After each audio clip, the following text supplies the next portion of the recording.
My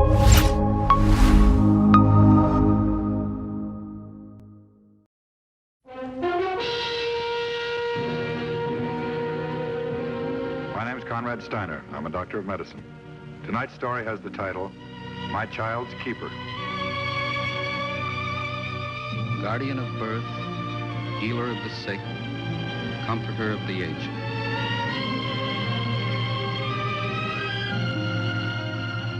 To the profession of medicine, to the men and women who labor in its cause, this story is dedicated.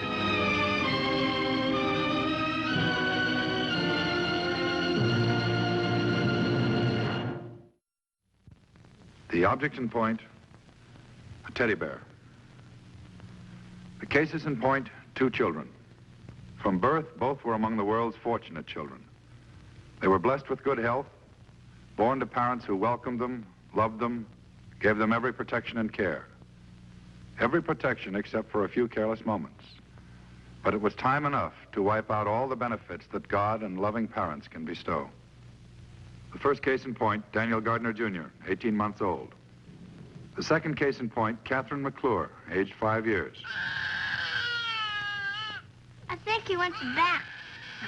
Well, then perhaps you'd better give it to him. I'd rather have Teddy broken than our eardrums.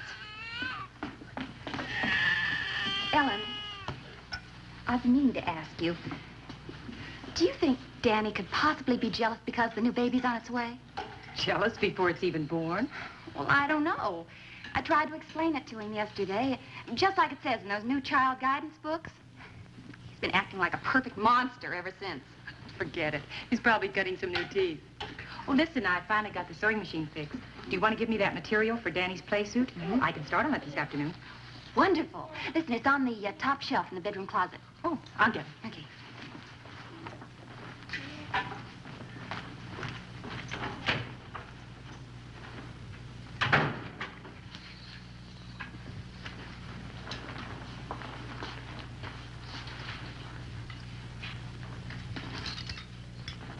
Bonnie, I can't find it anywhere. Could it be in the hall closet?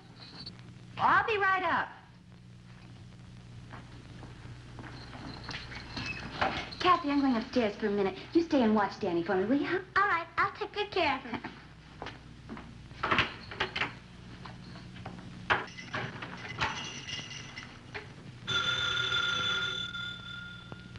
Get that, will you, Ellen?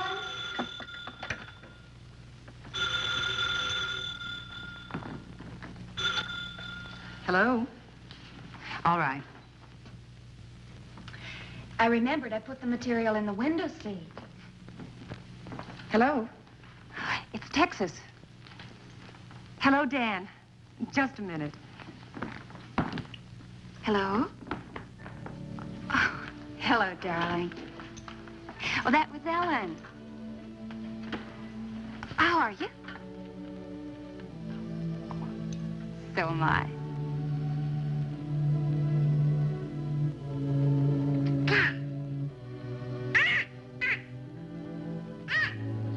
Does the field look good?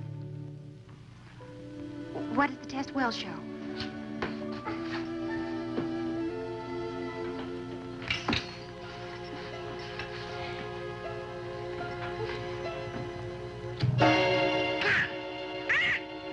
Do you think you'll be much longer than a week, Dan? You're not supposed to touch it.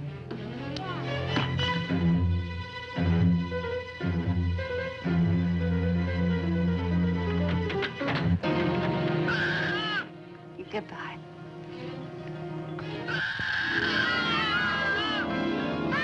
Dan said to tell you that he...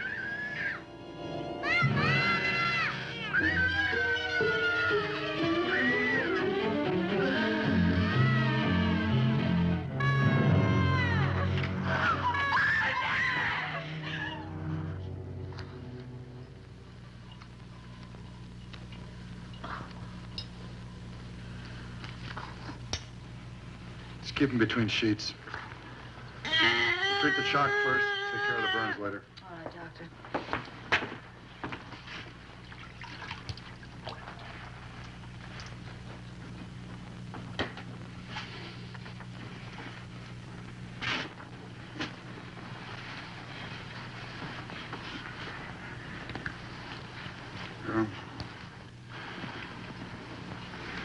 Continue with the oxygen on both children.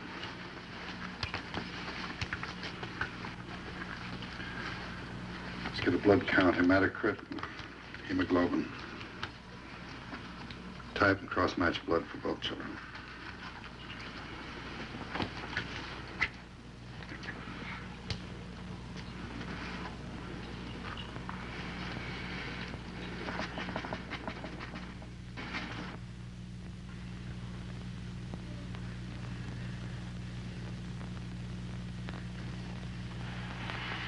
Prepare a cut-down tray so we can start a plasma unit.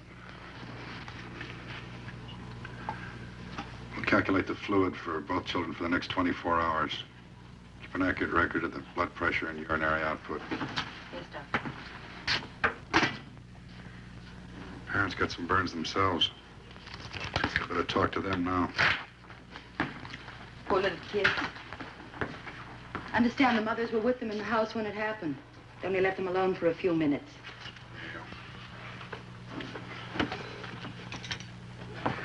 That's all it takes. Just a few minutes.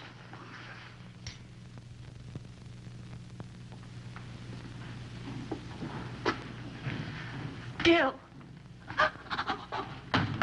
Oh, Gil. How's Kathy?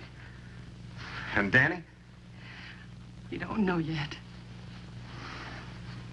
Bonnie's down there.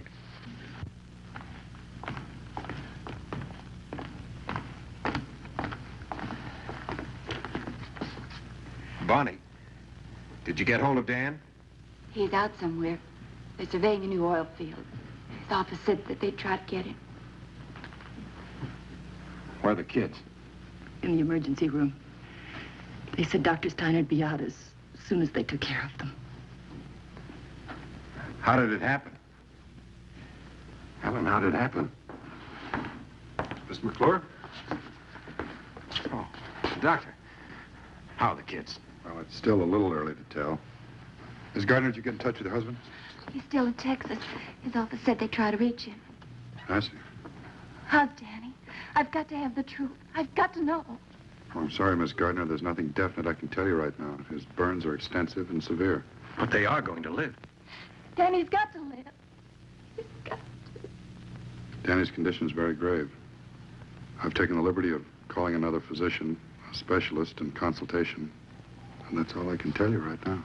What about Kathy? Well, her burns are less extensive, but both children are in shock. Extreme loss of body fluids. We're also concerned about possible damage to the kidneys.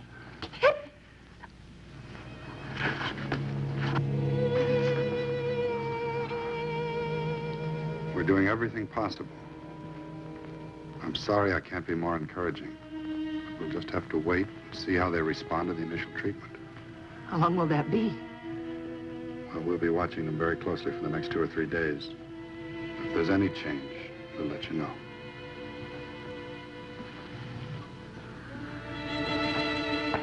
Doctor, you mean we're going to have to wait that long to see if they're going to live? That's right. We have to treat the shock before we can treat the burn.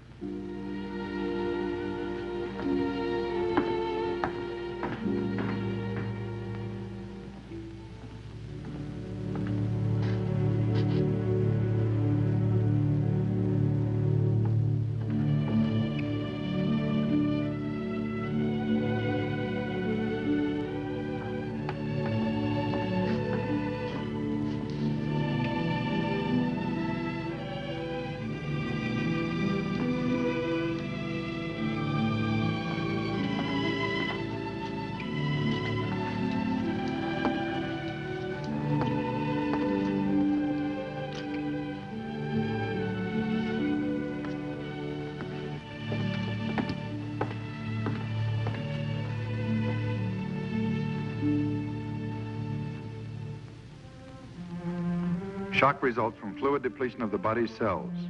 For a third-degree burn destroys all layers of the skin, leaving an open, gaping wound through which the body's proteins and fluids slowly seep away. Immediate consultation is held with Dr. Borden, the consulting physician called in on the case. Close check is maintained on the state of hydration of both patients. Frequent tests are made to determine chloride concentration and state of the circulating blood volume. According to the loss of weight and extent of burns of each patient, every effort is made to restore the balance of body fluids and electrolytes by transfusions of whole blood and replacement solutions administered both orally and intravenously. Doctor says we have to wait. Must be something he can tell us. When I asked him last night, we just went upstairs for a few minutes. I told Kathy to take care of Danny.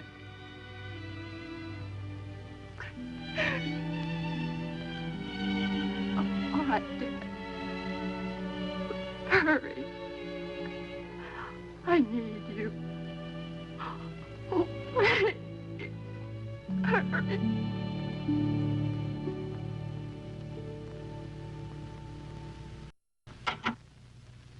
Bonnie, is Dan on his way?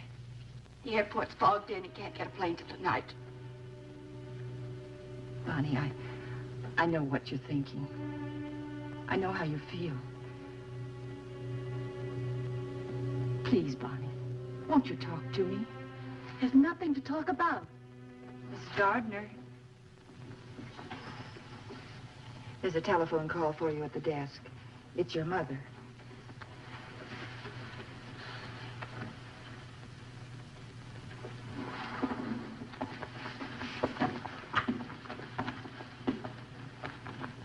What can I do? What can I say? I don't know. What can anybody say? It's done.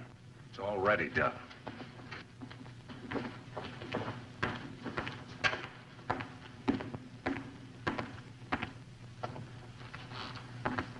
Miss Gardner go home? She's at the phone. Well, I've got some good news for you. Kathy's condition is definitely improved. We've overcome the primary dehydration. No complications have shown up yet. She's taking fluids very well and no nausea. She's going to live. She's going to be all right. And Danny? Well, Dr. Barton's with him now. There's a lot of hard work ahead for Kathy, a lot of discomfort, but apparently she's in no immediate danger. Thank you, Doctor. One thing you have to realize, it's going to be a long, hard pull. There are many phases of treatment for Kathy to go through. Will she be badly scarred? Well, you have to remember that she's lost almost 30% of the surface area of her skin. With such an extensive burn, some scarring's inevitable. But in time, it'll become less noticeable. Isn't there something you can do to stop the scarring? Sit down, Mr. Clark. Did either of you ever have a bad burn, bad cut, something that left a scar, I mean? Oh, yes. I fell off my bike when I was a kid. Miss McClure, do you remember how this wound healed? How the new skin formed around the edges? And right here in the center, a different kind of tissue formed? You mean scar tissue? That's right. See, to understand how the body goes about repairing a surface wound, you have to realize that skin is made up of various layers of tissue. Let's say this is a cross-section of a piece of skin. On the top, we have the epithelium, below various layers of dermis, and underlying the whole structure, a layer of fatty tissue. Now, if the epithelium and even a major part of the dermis is destroyed, new skin cells can still be formed. They're manufactured by the hair follicles and the sweat glands. If they're not destroyed, the wound heals quickly and without scarring. If they are, if the layers of skin are destroyed down to the fatty tissue or beyond, then we have an entirely different situation. You mean the wound or burn won't heal? Well, eventually it would if the damage wasn't too extensive. But you must remember that Kathy has lost almost 30% of the surface area of her skin. The new cells can only form around the edges, and they grow very slowly. As the healing proceeds, the wound contracts. It puckers, like this. Only it would be much more pronounced in the case of a large wound like Kathy's. Will she be badly scarred? Ms. McClure, I can't say right now. It looks encouraging. And Danny, too? He'll be all right? Excuse me, Miss Gardner.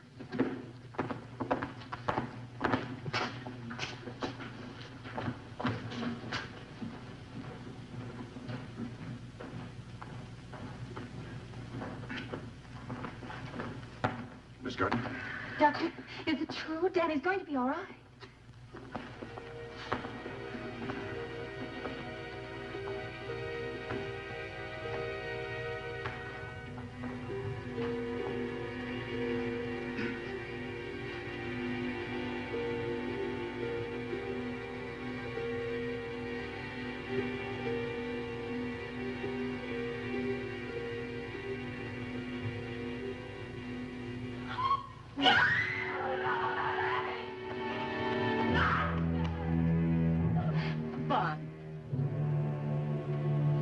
Danny's dead.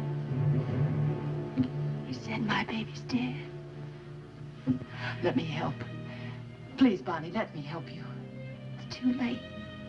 You can't help now. So small. It was so small. So little. All the suffering. All the pain. All the pain. Don't think about it. Please, Bonnie, try not to think about it. My baby's dead. He's dead. You say don't think about it? Don't think about it. Miss Gardner, please. You think about it, Ellen. Think about my baby. He's dead. Why is he dead? Kathy. She killed him, nobody else. Kathy killed my baby. Dead. And he's dead.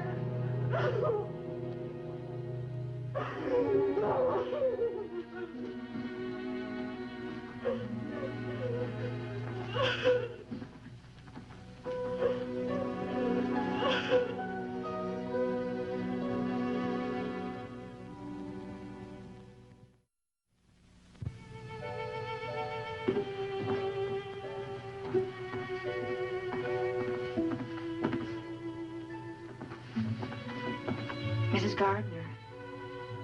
Mrs. Gardner. Are you sure you wouldn't like to go home now? I'll be off duty in about 30 minutes. I'd be glad to drive you home if you'd like. I already told you. I have to wait. I have to wait here.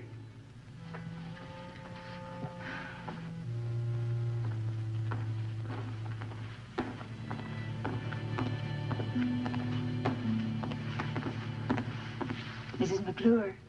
Yes? Kathy's awake now. You can see her for a few moments if you'd like. Oh, thank you. Did Mr. McClure have to leave? Just for a half hour or so. We'll be staying with Kathy for the next few nights. Just went home to pick up some things. Oh, I see. Would you come this way, please?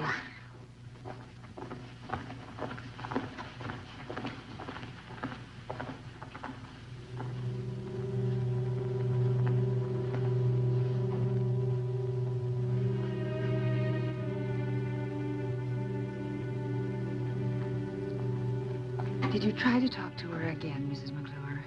It didn't do any good. Dr. Styner tried to talk to her, too, but it didn't do any good. She wouldn't listen. He wanted her to go to some friend's house to spend the night. But she just sits there waiting for her husband. It's not all she's waiting for. It was the last thing she said to me. What was that? She said her baby's dead. She said Kathy killed him. Now she's waiting for Kathy to die.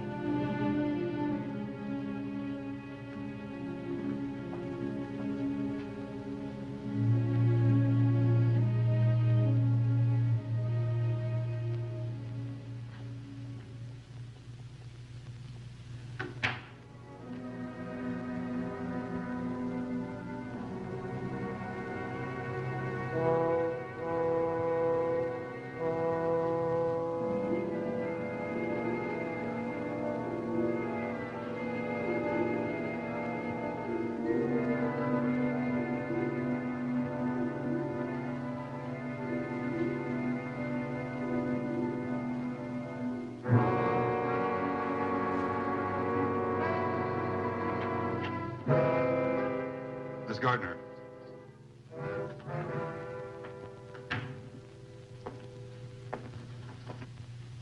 How are you feeling? Better? Yes, I'm better. Your husband get back? He's on his way home. He'll be here soon. I couldn't go home without him. I understand. And she's finally asleep. Been restless all evening. Been through quite a lot for a 5-year-old. But she's alive. She's still alive. Miss Gardner, I'd like to ask you a question. It's a very important question. It's not important for the child you lost, that much has passed. But it is important for the child or children you're going to have in the future. What's your impression of a child? I mean, a 5-year-old like Kathy here. I don't understand. You're accusing this girl of being responsible for your baby's death. She's to blame for the whole thing. She is. She did it. Danny'd be alive if it wasn't for her. You're wrong, Mrs. Gardner. You couldn't be more wrong. That's a child lying there in that bed. She thinks like a child. She acts like a child. You can't expect anything more of her. And that's exactly what you're guilty of. Demanding adult behavior from a 5-year-old child. But she knew better. She's so smart at other things. She knew better than to touch that lighter. No, she didn't, Mrs. Gardner. She didn't know. If she had, she'd never have touched it in the first place. No rational human being ever does anything that will bring harm to himself. There's one thing I'd like to make clear to you. You and Mrs. McClure are modern, educated mothers. You're dedicated to your children. You pride yourselves on the way you raise them. That's fine. It's all well and good. But there's one thing you tend to forget. No matter how advanced your thinking is on the subject of child raising, no matter how intelligent you consider your own child or your neighbor's child, don't ever forget the stage of their development.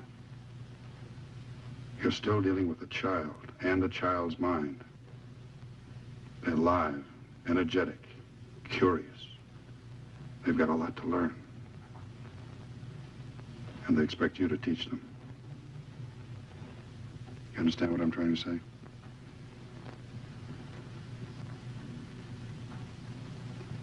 She's Ellen's daughter.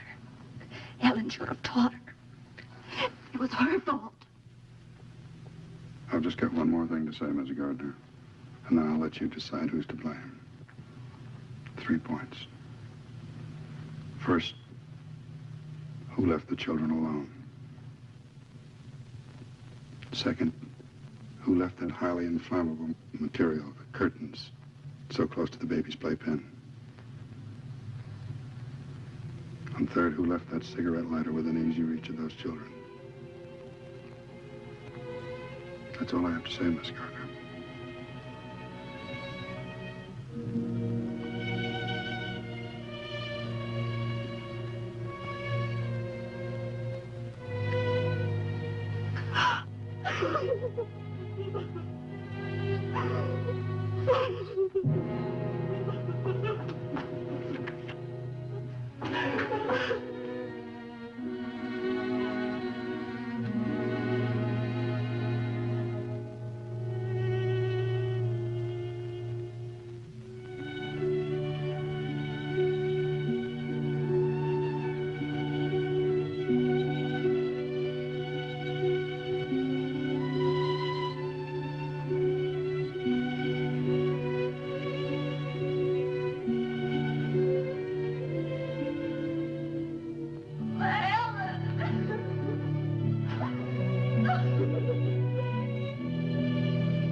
Everything's all right, Doctor? As right as we can make it.